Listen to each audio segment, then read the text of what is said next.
ભાવનગરની ચિત્રા જીઆઈડીસીમાં આવેલી જે.કે. ટાયરના ગોડાઉનમાં ભીષણ આગ. 11 ફાયર ટીમોએ 2 લાખ લીટર પાણી છાંટી મેળવ્યો કાબૂ.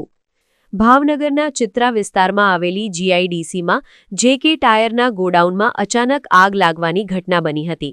આગની ઘટના અંગે તાત્કાલિક ફાયર બ્રિગેડની ટીમને જાણ કરવામાં આવતા પૂર્વ ઝોન, પશ્ચિમ ઝોન અને હેડક્વાર્ટરમાંથી કુલ 11 ફાયર ફાઇટિંગ ટીમો તાબડતોબ ઘટના સ્થળે પહોંચી ગઈ હતી. ગોડાઉનમાં મોટી સંખ્યામાં ટાયર હોવાને કારણે આગે વિકરાળ સ્વરૂપ ધારણ કર્યું હતું અને કાળા ધુમાડાના ગોટેગોટા દૂર સુધી જોવા મળ્યા હતા. ફાયર વિભાગની ટીમો દ્વારા આશરે 2 લાખ લીટર પાણીનો છંટકાવ કરીને મહામહેનતે આગ પર કાબૂ મેળવવામાં આવ્યો હતો.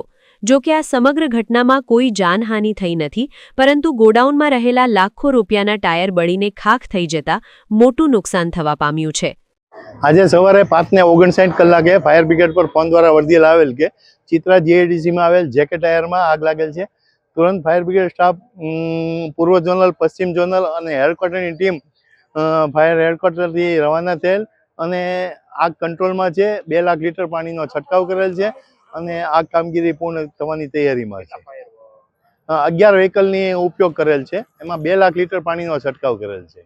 સમાચારની અવનવી અપડેટ જોતા રહો નિખરતા ગુજરાત ન્યૂઝ સાથે. નિખરતા ગુજરાત ન્યૂઝને લાઇક, શેર, સબસ્ક્રાઇબ કરો અને બેલ આઇકન દબાવીને સમાચારની ઝડપી માહિતી મેળવો.